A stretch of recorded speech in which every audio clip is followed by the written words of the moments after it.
I think you could theoretically go back in time, at least see what was happening on Earth 1,000 years ago.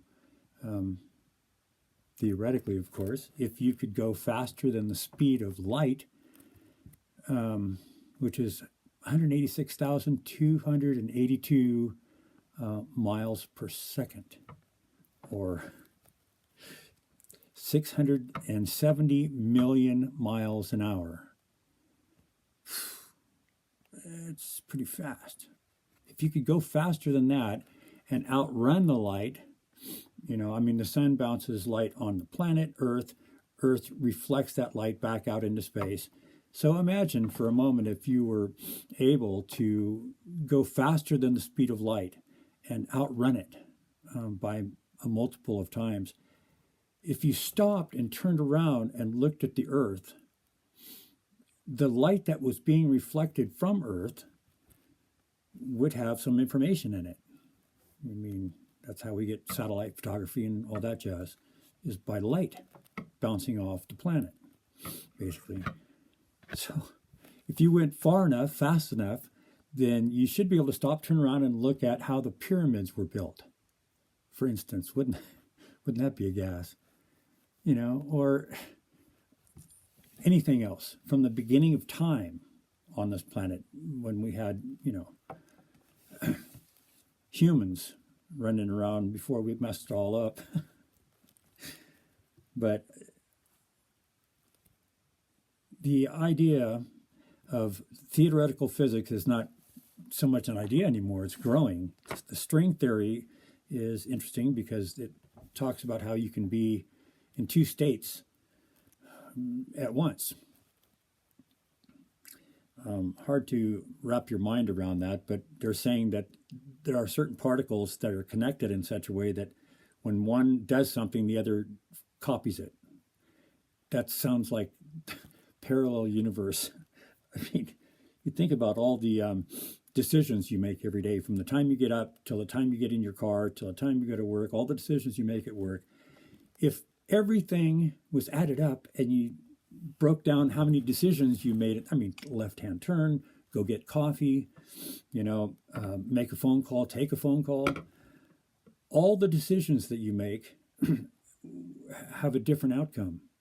I mean, if you met your wife or girlfriend or whatever, and it was only because you made a mistake or an accident or took a left when you would have took a right, or if you left a second or two earlier or sooner or later, it's boggling how many different variations could occur because of different decisions. But we all have this one path that we've been on. Everything that's happened has happened. And that was a combination of all the decisions we made prior to that. So, I think if you were able to go faster than light, you would be able to turn around and you would be able to at least see events. I just think that's fascinating.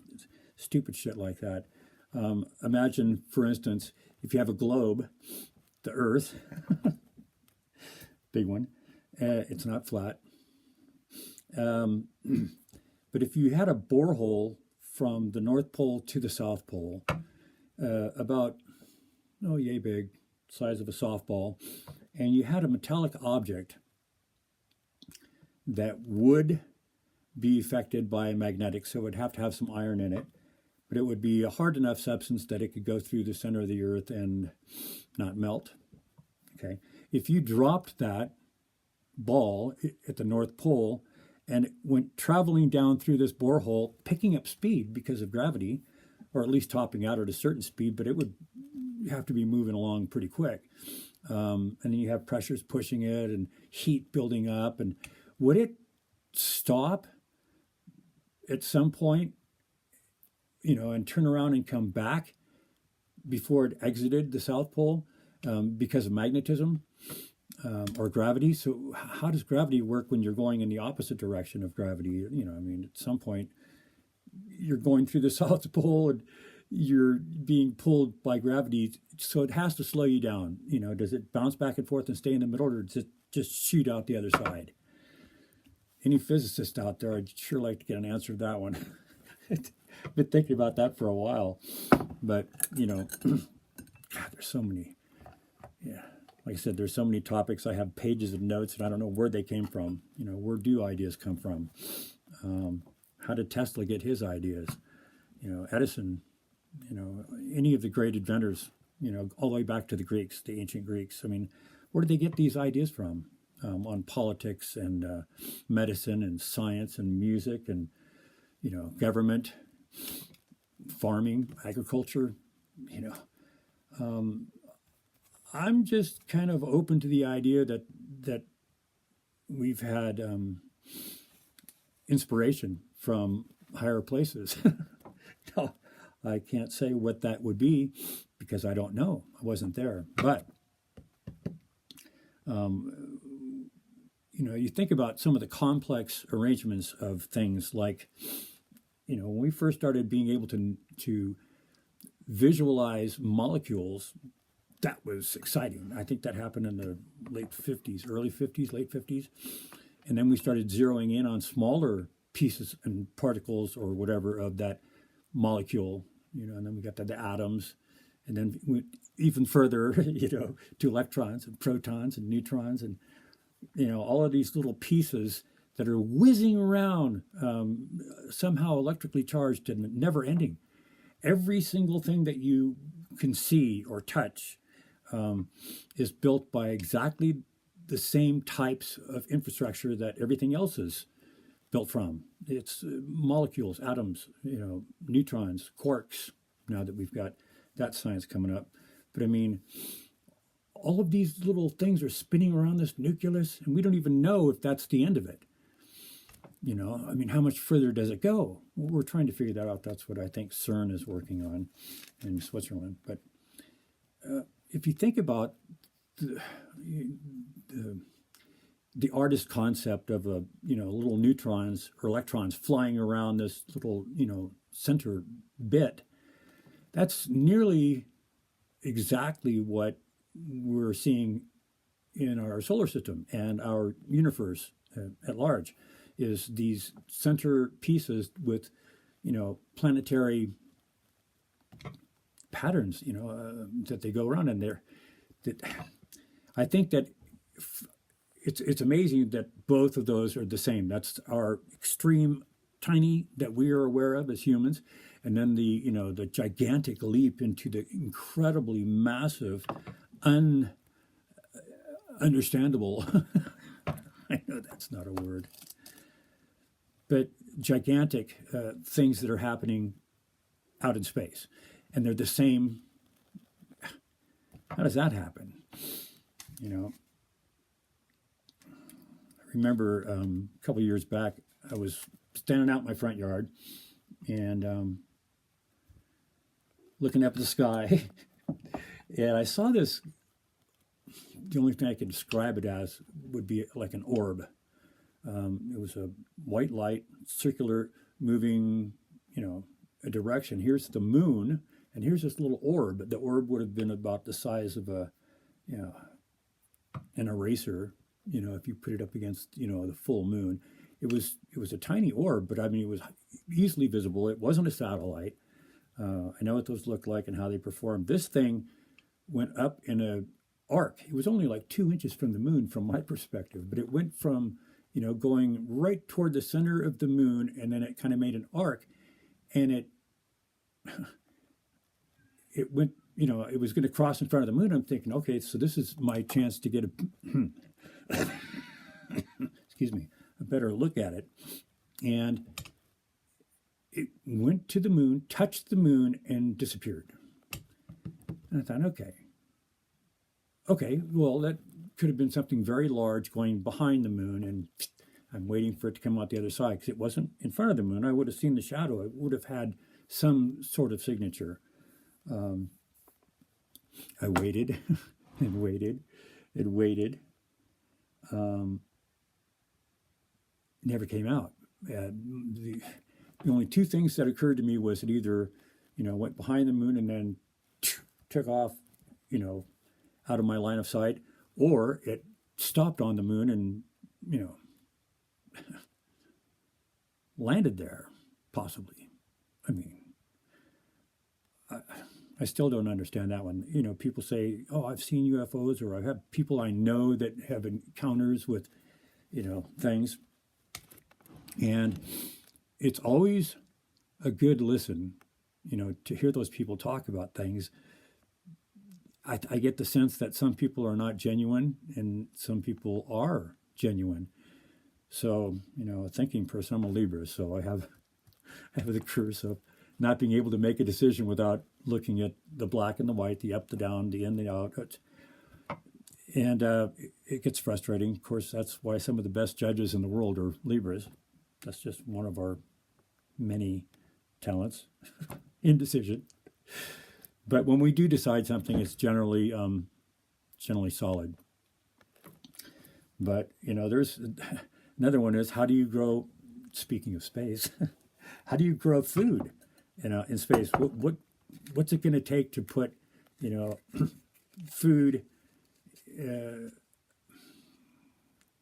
that you can grow in space? I mean, the space station there's nowhere near enough space in there. I'm sure they're getting enough, you know, experiments and different things that they're working on and how to, you know, this might grow, that might grow. But I mean, it's microgravity, or, you know, absent of gravity. How do you know, besides, if we ever do colonate, you know, other planets, we're going to have food. I mean, you're not going to be able to work the DNA around a point where we're just like little machines. Maybe that's how it'll start, but I think sooner or later, human beings, either by want or necessity, have to colonate. We have to go out to the stars. So, I started looking around and I found this organization. It's called the Methuselah Foundation. It's in Virginia.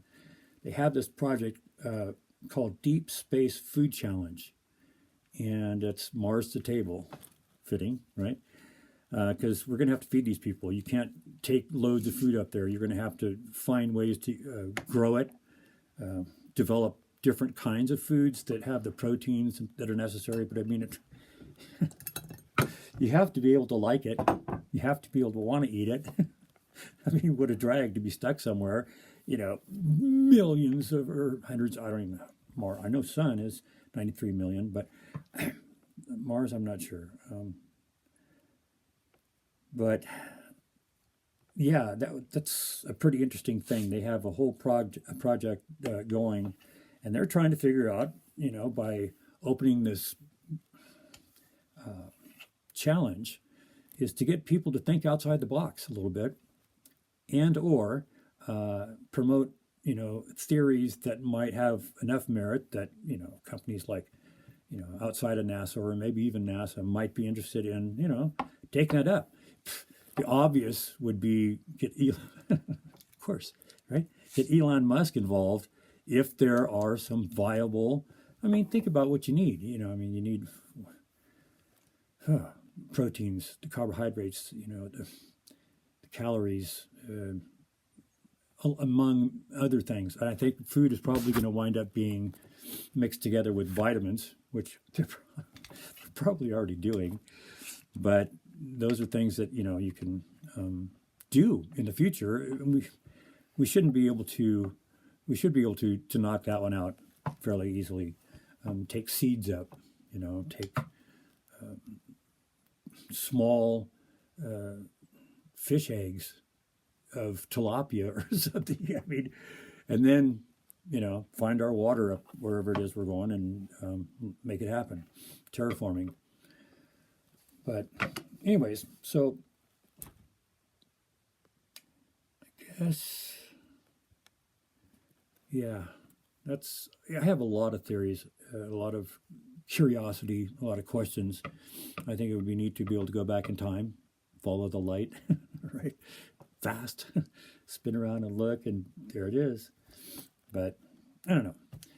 So kind of going to wrap that one up. Just a quick off the beaten path, right? A little random there, but I would like to be one of the first people out there in space. too old to do that now. However, when I was in my 30s, that was an ambition. I had ideas that were coming through my head, like, how would we grow things on the moon? We would do that by finding the soil, finding the water, figuring out how to, do all of these things in an enclosed environment. So what if we practiced on Earth before we did something on the moon? If you were to go to Spain, for instance, what I understand, there are these plateaus out into the ocean that you can go out 600 yards and still be like maybe 20 feet deep. There's sandbars, and these ledges. But, okay, so you put a few things together. We know that barnacles, stick with me, barnacles produce an adhesive, and this is how they get stuck to the bottom of ships, and they're not easy to get off. It often takes a jackhammer or a chisel and hammer and months of hard work to clean the hull on some of these ships. So there's something about their ability to take seawater and change it into this adhesive. If we could figure out what that process is and synthesize it so that we could make our own adhesive, that's totally salt-proof, waterproof, and it works underwater, then we could put it in a 3D printer that could be fitted for aqua, right? And then the other one is, not only do the barnacles produce this adhesive, but they also produce a hard shell. Some scientist somewhere is going to get a lot of hits on, bringing up this topic. But if you put those two sciences together of how they, formulate this adhesive and how they create their shells, which is, I think, sodium something. It's silica and sodium and some sort of weird mix. But I mean, again, if you could figure out how they take salt water and turn it into a hard shell by drawing the minerals out of the, whatever, if you could synthesize that and then speed up the process somehow or whatever, and combine an inkjet printer type of machine that's producing, blocks. If you did blocks that were like Legos, they'd interlocked. So you have these little robots sitting out there on the cliff in Spain, probably 100 of them, imagine, changing saltwater, seawater into a adhesive, and at the same time 3D printing these blocks that snap on top of each other. So you'd be able to print a block, use some of this adhesive, set a block. These could all be done by robotics, underwater robotics. But at some point in time, you'll have enough blocks that you could imagine, 50 feet, 60 feet long, okay, 8 feet wide, and it's shaped like an igloo, okay. Seal the sides, anchor it to the bottom, and pump the water out, okay. You could cut openings on top of this thing in several places, and since the water is not that far up, 20 feet max in some areas, you could put like a lily pad solar panel on top of the water floating, and all of that sunlight is being changed into fiber optic, which you could port right down into these cavernous now, 50, 60 feet long or more, and the width and the height is probably 12 feet inside, and you could grow an incredible amount of medicine, food, other things in there. Think about it, you got pure oxygen because you're taking seawater, desalinating it, and then breaking up the oxygen and the hydrogen, so you have perfect oxygen and the hydrogen, which is a great power source. Safe. Used underwater, it doesn't have, as long as it doesn't mix with oxygen and get a spark, that'd be kind of explosive. But we can handle hydrogen. We do gasoline, jet fuel, diesel. So if we could pull that off, something like that under the ocean, then we should be able to figure out how to manage to do it on the surface, the lunar surface. Once we've got it done on the lunar surface, we should be able to shoot over to other, of course, the next stop is, it looks like Mars. I hope I'm alive to see it. That'll be fantastic. I'm sure we got probes that are going to do a little bit more, collection of data and, resource abilities resource, if there are any there, because you can't bring anything there. I mean, you're there, that you got what you got. And I think that would be interesting, to work as part of that team. But I don't know. Okay, that's enough of that. Like I said, I could go on and on and on, and that would probably lead into religious beliefs and politics. So I'm going to cut it there. There was one more thing. Let's see. There was one more thing.